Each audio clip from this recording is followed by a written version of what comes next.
Okay, what is a hard cut? So there are some planes which actually have access to this ability. So we can just go ahead and type this out. The IJN can do it, the Germans can do it, and the British can do it. The US, unfortunately, they lost that ability at some point in some patch somewhere or something.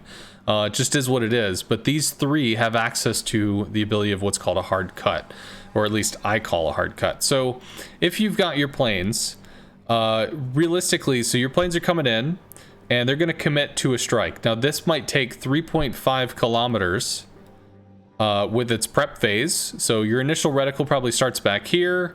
It's zooming in, and this is where it comes active. So you actually start, and over the course of 3.5 kilometers, you take your shot from here or something. Well, 3.5 kilometers is actually pretty tough in terms of spotting a destroyer. So what happens if you do see this, little lolly boat that needs its cheeks clapped?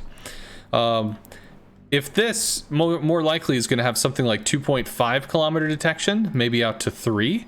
Well, obviously, if you need 3.5 to make the strike, and you can't see them until 2.5 to 3, well, that's going to be a problem.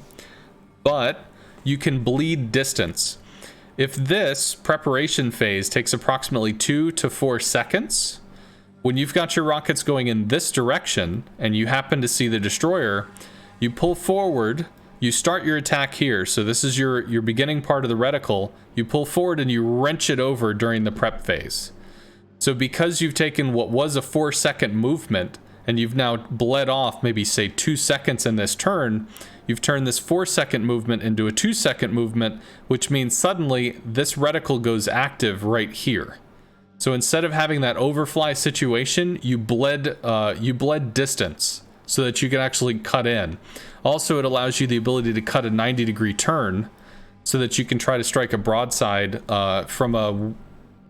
in a way that a destroyer might not have expected. There are rocket changes coming on the PTS which will slightly affect, what can do this. Right now, the rocket planes on the Japanese are 4 seconds. They're going to be reduced down to 2. So the hard cut is actually going to be reduced in capability in the future. But for right now, that is something to pay attention to.